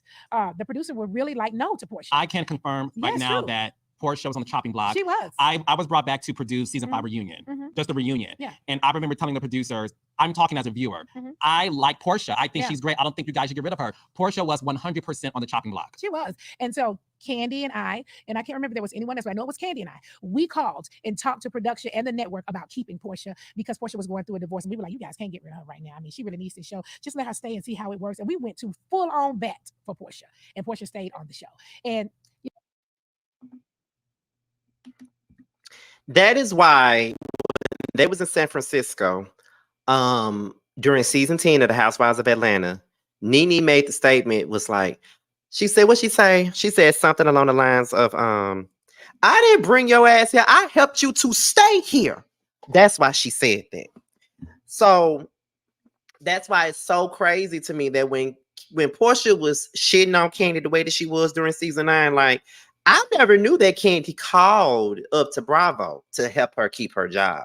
I know that she was standing beside Portia when Kenya called for her to get fired during season 6 after the fight. But I didn't know that after season 5, she actually vouched for her and tried to get her to keep her job, her and Nene. Because I did know, I would say that I knew even back then that they were ready to get rid of Portia. I did know that because they felt like Portia wasn't really bringing nothing in season 5. And this is coming from a person that absolutely loved Portia. You feel what I'm saying? Absolutely loved Portia back then. I think that with the divorce, it helped her. And it kind of molded her into who she is now. Like, just like Nene said, she felt like Cordell was holding Portia back.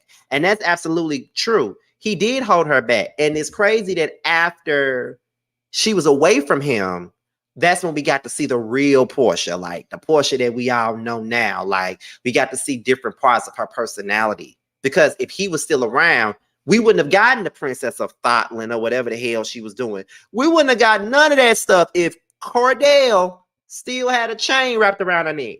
So I will definitely applaud Nene, and I would definitely applaud Candy for keeping Portia there, because if they did not go to bat for her, y'all fan favorite would not be here. And that's just that. And sometimes when I be seeing how all these fans, how they love Portia and how they love Nene and stuff, I be wondering. I be looking at my own stuff. Yes, I'm being a narcissistic asshole right now. I be looking at my own stuff. I be like, I want to do my subscribers love me the same way they love Portia. Like, because people be saying, oh, I'm a fan of yours. I be looking at it like, I want to y'all. Do I got that Portia Williams type of love? And do I have that same likability that she got? You know what I mean? Because in the name of entertainment, it's all about being likable and it's all about being relatable. Like, if you're not likable or relatable, then you're not gonna make it. Ain't nobody gonna like your ass. So you got to have the likability factor and the relatability factor, honey. And that's just what it is. Okay. So sometimes I be sitting back wondering, I be like, do my subscribers love me the same? Am I likable to them? Am I, relatable to them? Because I try my best to be relatable because I always tell my real stories. You know what I mean? So that's how I feel. But what's crazy is Kenya and Portia are the two newbies that stood around for the test of time. They did. Because who came after Kenya and Portia? Claudia came. Claudia and Demetria came. Demetria was, and I don't know if anybody knows this, and I don't know if they're gonna bring this up on the second part of the interview, but you do know that Demetria was actually the peach holder season 7. She was a peach holder season 7. If it wasn't for Puerto Rico and Claudia going back and forth with Nene, Claudia would have been a friend of, and Demetria would have had the peach. Did y'all know that? Did y'all know that? That was a tea that I heard many moons ago. That Demetria was actually slated to be the newest housewife in season 7. She was supposed to hold a peach. Claudia was brought on as a friend of. She was a friend of Kenya's. Okay. And I felt as though, they felt after she got into it with Nene in Puerto Rico, they did a switch up. And they cut a lot of Demetria scenes out. And that's why when you first see the season, it looks like Claudia didn't have no storyline. But she didn't have no storyline. And that's because she was a friend of the show when the season first started. It was a friend. She was a friend of the show when it first started. So when she read Nene or went in on her, however you want to call it, at that table, you know what I mean? They made Claudia the peach holder and they turned around and made Demetria. I don't even know if Demetria was even a friend because she didn't even have no damn confessional. They made Demetria a damn guest. Hell, Demetria wasn't even invited to the damn reunion. Go fucking figure, okay? So yeah, that's how that went. Sometimes people forget who goes to bat for them, honey, because that was a bat. Because you were out. No, she was on chopping block. And I too, Yeah. so I was the executive producer season 6, and I was like fighting for Portia. I said, Portia's great. We need her on the show. Season 6 is in the Guinness Book of World Records for being the highest rated season ever on Bravo. And we reached, bitch, close to 5 million viewers, which is insane. Season 6 had 5 million. What season was that? Season 6. Season 6. This is season what? 15. And they 500. That's a difference, isn't it? Wow, what a big difference. Okay. 5,500,000. We'll get to that in a second, baby. So season 6. But what's so funny about that comment is that you're throwing shade at the Real Housewives of Atlanta for having how many viewers? Maybe 500,000 viewers or something like that. And it's funny that Carlos is laughing at that, but his own shows don't even get them type of views. Let's keep it 100. Let's keep it 100. When was last time Love and Marriage Huntsville got 500,000 views? When has Bell Collective ever got 500,000 views? And that's my show, but when has it ever? So Carlos ain't got no right to be laughing at nothing. He ain't got no right to be laughing at anything because your shows don't even hit 500K in the ratings. They don't. So why you laughing?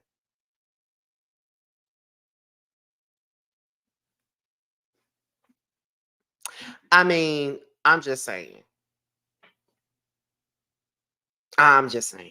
I'm just saying. I'm just saying. I'm just saying. Correct me if I'm wrong. I'm just saying. Anyway, but but Nene also got to understand is that before she left, the ratings was doing a free fall when she was there. Them last few seasons she was there, the ratings were falling then. So let's not do the ratings talk. I'm sick of the ratings talk. Like, girl, they act like the ratings weren't free falling when she was on there, them last few seasons. But okay. And y'all was saying the show was whacked in, but we okay. 6 is the highest rated season. Let's just sit there for a second. Okay. Carlos King, honey. 5 million to 500. That's a new tagline. Okay, so it was close to 5 million season 6. Mhm. We had Nene, Kenya, Candy, Phaedra, Portia, and Cynthia. Mhm. To this day, people say that's the best cast that the Real Housewives has ever seen. Mhm. Those 6 housewives. Mhm. Do And you- Marlo was a friend. And Marlo was a friend. Do Mhm. you agree that when you think about seasons 1 to the time you were on, that season 6 cast was the strongest cast on the Real Housewives of Atlanta? I agree. Tell me why. I think at that moment, I feel like first of all, we had a lot of conflict. We had a lot of freaking conflict, and everybody was speaking their opinion. Everybody was working. Everybody stepped up to their role, because as seasons went on, people started to not step up. But that season, I feel like everybody stepped up. Everybody had a storyline. It was just a great time for all of us. It really was. No, it was my first time being the EP of the show, the showrunner. Oh, I forgot. And you were the EP. Yeah, that's mainly why. absolutely. I mean, no, listen. I got the job. I'm the first executive producer who never had to interview for the job. Well, I you had to should not interview. have. I mean, you worked your way. Yeah, they said to me. And you knew all the girls. I knew all the girls, Yeah. and I knew the dynamics, and they all said to me, "It is your job Here to he go making revolutionize it about this show." himself. I said, "Well, damn, bitch, I just wanted to see if I'm able to like twirl with Kenya for a second." I digress. Okay. So season 6 came along. I just finished our wedding special. Mhm. We all collectively said we're going to bring it, and I'm going to say this. All of y'all were so happy I was the EP. Mhm. And y'all all said to me, we also gonna make sure you look good, bitch, That's right. because I was the Mhm. first Black man to EP the show. And y'all was like, Mhm. bitch, oh, we gonna do it. Mhm. We all together made that season a success. Mhm. You and Kenya started out being cool, and then some way, somehow, it became destructive. A lot of people, Nene, feel that you were jealous of Kenya and that you were threatened by her becoming the star of the show, or that Kenya thought she was the star. I have never thought Kenya was the star of the show. Now, I'm not even being shady. No, seriously. I mean, I know it makes. Honestly, I've never thought she was the star of the show ever, and I'm not even playing. I think Kenya is great on the show, and I think she was a great addition to the show when she came on, and I think the show needs Kenya, by the way. But I've never saw her as the star of Real Housewives of Atlanta ever. Why not? I just didn't see her as the star of the show, and certainly she wasn't the star when I was there. And I'm just being for real. And I just never saw that. I just haven't. No. I just haven't seen it. And I've never been threatened by any of the girls. In fact, I would go as far as to say, I believe I am one of the girls. I don't know about all the rest of them. I am one of the girls that felt like we all need to work hard to make this show great. Absolutely. So that we can all get paid and get a check. Now, there was many of them that didn't feel that way. I felt like I needed to come to work. I would try to figure out whatever, we need an event. I'm trying to help y'all. I want to figure it out. I want the show to succeed. You were the anchor. Yeah. So some of these girls come on, they don't have no plans. They don't have no nothing. They're not trying to do anything. They just kind of chill. They get a check. And I feel some kind of way about any chick that's on this show just getting a check. Yes. When I am giving the blood out of my veins to make sure that this show is successful. So no shade to Kenya. I think she's great on the show and I think she is much needed, but I've never seen her as the star of the show. And I have never once ever been threatened by not one woman they ever bring on the show. If anything, they are threatened by my presence. Was Kenya threatened by your presence? Very possible, because I won't be backing down to any of these girls ever. Not ever in life. On the show, off the show, around the show, behind the show, anytime, any place, anywhere. I'm never going to be backing down. So what happened on Pillow Talk?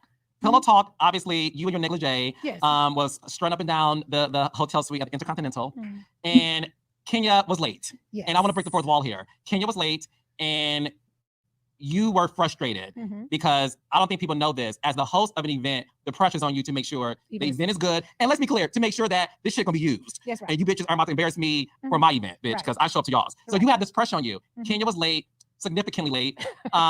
She walked in her negligee. You slammed the door. She said, "Hey, Nene." You said, "Hey, bitch." She said, "You look good." I said, You said, "You don't." She said, "I always look good." You said, "You really think you look good, but you really don't." And then you tapped on the butt. That was the start of the decline of your friendship. What frustrated you that day about Kenya being so late? I have you guys know a lot of these girls are extremely late, not just Kenya. Many of them are very late, and that's very frustrating. If we have to be somewhere at 4 and everybody trickles in at 6, it's just very upsetting. So you may have arrived very happy and ready to have a good time, but 2 hours later, sitting there waiting on everybody to arrive, you're like, bitch, what's wrong with you? I've been here since 4. So I think it was that kind of energy towards her. And I'm not sure, but I can say this. I don't think Kenya and I ever like clicked like we would like people think we should have. I don't think we ever had like that moment where we really and when we did have times when we were cool, like if you remember she was living in like a hotel and I visited her, and do you remember that? I think I talked about her refrigerator, or this is the ghetto. Oh, honey child, this is the ghetto child. White And, refrigerator. yeah. And so I think that was probably one of the closest time we've ever been. I've liked her. I saw her recently too in Neiman Marcus, and of course I said hi. Like I don't, What did y'all talk about? nothing. We just hi from afar. Hi. Why you gonna go up and have a conversation? I would have. I mean, I wasn't like I wasn't against. I don't have any problem with these girls, but we just kind of said hey, and she went on her way, and I went on my way. Yeah, I don't think that we ever had the chance to do that, because when she came on the first season, I felt like she had an alliance with Phaedra.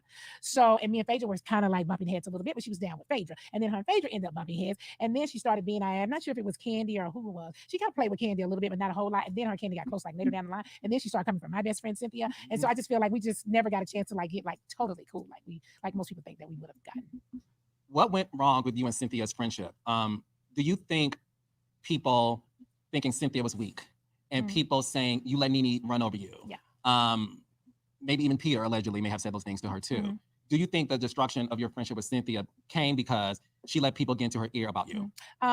I think Cynthia definitely let people get in her head. Like a lot of girls, even Marlo was even at a point where she's like, "Oh, they think that like you telling me what to do, bossing me around." And I feel like those girls wanted to have their own identity, which they did. They would always let people get in their head, like Nene is running this, Nene is, and it wasn't even like that. It was like we're friends, and you know what our friendship is. Don't let somebody get in your head. Like we cool. I'm not running you, but I think they felt in their heart they need to prove it somehow. I don't know. I know that I loved Cynthia like she was my sister. We had a great friendship. And I think people watching us probably felt like I may have been more of the leader in the friendship, or I may have been more of something. They just don't know Cynthia. Who is Cynthia behind the scenes that you wish people would see? Cynthia is quite different than she is, on the scene. In what way? Yeah, I think that Cynthia she's not gonna let you run over her, so that's not possible. For people thinking that she's being ran over, or for people thinking that she's quiet, she's very opinionated. She has a lot to say, and she stands up for herself. Why do you think she didn't want to show that from the camera? That's who she is. There's a lot of these girls that come on the show and they don't show who they are. Remember, I made a conscious decision season 1 to just be who I am, right? And some of these girls come on and they just, I don't know, they play with their head. They're like, I don't want to be seen that way, or my family would die if I was seen that way, or my husband doesn't want me to do this, or my boyfriend said I can't do that. And so they just create some character. And I just think that Cynthia never wanted people to really see her be, as she liked to say, 50 cents. Okay. Do you miss Cynthia? I miss the friendship that we had, because I feel like we had a really good friendship, and I cherish my friendships. And I feel like, it's hard to find really good friends. And it's unfortunate what happened to our friendship. But why can't you guys rekindle the friendship? I don't think that will ever be possible. Why? Because I just know some of the things that she has done behind the scenes that I just could never, ever, ever respect. Now I can't respect them, but that doesn't mean I couldn't work with her. I could work with her, but I can't respect some of the stuff that I know for certain that she did. Did she try to stop your bag? As much as she was on camera saying I'm trying to stop hers, she was definitely trying to stop mine. From Bravo? Of course, from Bravo. I know a lot of things she did, honey. She was in an alliance too, honey. With producers or housewives? She was in an alliance with housewives and behind the scene with producers and network. To get you off the show? I believe she tried. I think she had a hand in trying to get it done. This here she go with this. Y'all, this is where Nene irking me again, right? She swears up and down that Cynthia was in an alliance. She's saying that Cynthia was this mastermind to get her off the show. But girl, the way Nene be making it sound, she make it seem like she's so damn innocent with this situation, and she's not. Let's not forget, wasn't she the first one to go on Watch What Happens Live and tell Andy, Cynthia is okay? It's not like she's really bringing anything to this show. Did you try to take food off her table first? Then you try to insinuate that she didn't need to be on the show, and she's not all that for the show, and she ain't that for the show, and all this other shit about the show. Like, you said all that about her and all of this and tried to make it seem like she didn't need her job. But you said it though. And you know, now you want to sit up and say, well, she tried to do this to me. You tried to do the same thing. You tried to do the same thing. You tried to get her job taken from her too. So I mean, the problem that I got with Nene is that she's never at fault for nothing. It's always somebody else. It's always everybody else. Like she doesn't have any fault in anything. It's always somebody else. All the time. You don't have no fault in nothing? Okay, Nene. Really?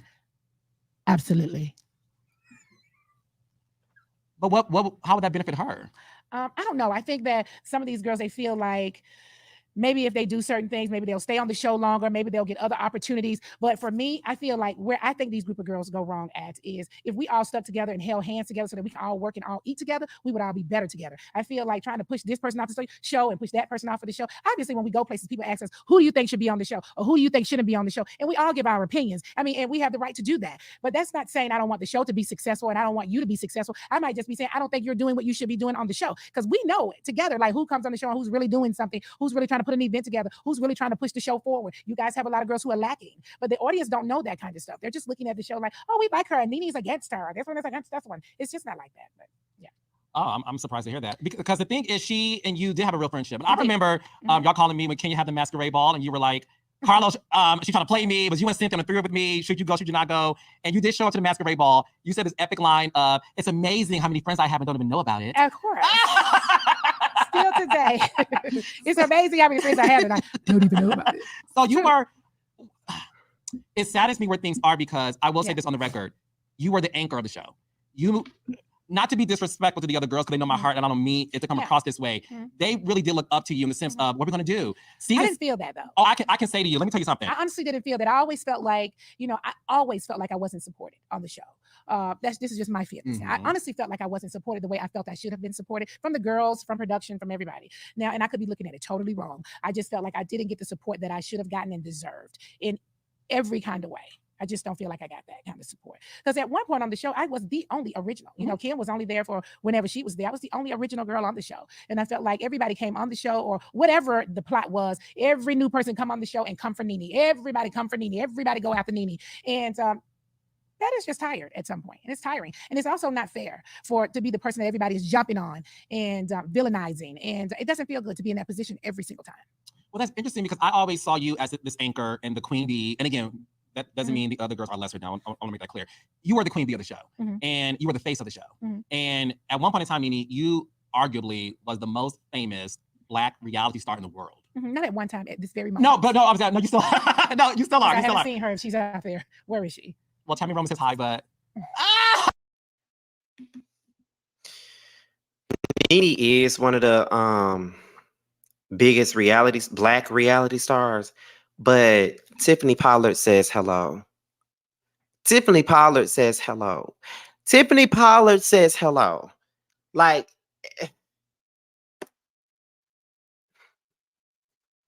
I get it. We love Nene. I know you probably can't tell from our conversation, but we love Nene. We love what she brought to reality TV. She has a lot of quotables. I can agree with that. But New York is the reason why a lot of these girls are in the position that they're in reality TV. New York came along and changed the game for reality TV. So let's not act like she ain't one of the most famous people. But okay. But Nene is up there. But don't play now.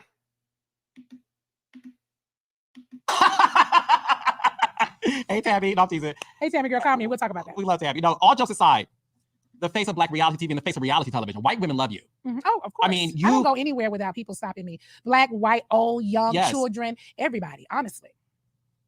You were also in network shows. Ryan Murphy loves you.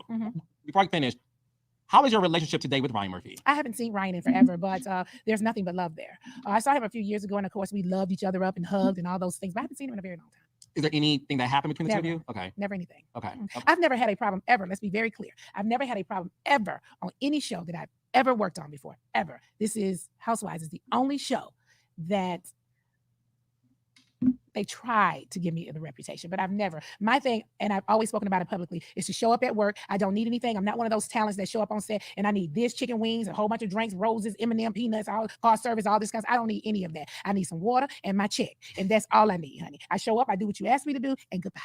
And that's it for me. So there's no reason for anybody on any set to have any issue with me. I purposely be going to set and be like, don't say nothing, shut up. Okay, y'all, they calling for us. Let's go. Hurry up, glam. Let's get on set. You know, I try to be on time with these people. I don't try to do anything. I don't want to cause no problems. That's the first thing I feel like they want to be able to say is that you come another black girl causing problems. So I don't want to be her. Why do you feel the need to sue Bravo, NBC, and Andy Cohen? Baby, part 2 of my exclusive interview with. Well, first things first, this was a good interview. No matter what criticisms I may have with some of the things that were said, this was a good interview. I can't wait for part 2. I would definitely be doing a live recap of said interview. Trust and believe me. I will say that I agree with some things that Nene said. And of course, there was some things that I disagree with. And y'all know my disagreement is very loud. My agreement with her is never loud enough for some of y'all. But there was a lot of things I agree with. There was a lot of things that I disagree with. I think she's going to get more and more into said housewives back behind the scenes stuff, because it's very interesting to hear that. Whether we agree with it or not, it's very interesting to hear. But this was a good interview. Like, I think that nobody could have done this interview better than Carlos King, regardless of how pretentious and annoying that we may think he is. Could nobody pull this off but him? You know, she did do an interview with Larry Reed, and it was, I don't know. You know what I'm saying? I didn't enjoy it. And that ain't even no shade. I didn't. I ain't like it, you know. But I definitely enjoyed this interview. So, okay. Now, I'm about to go because I have to get myself mentally prepared for roast and review. You know, me, JoJo, and T, we got to come together for that.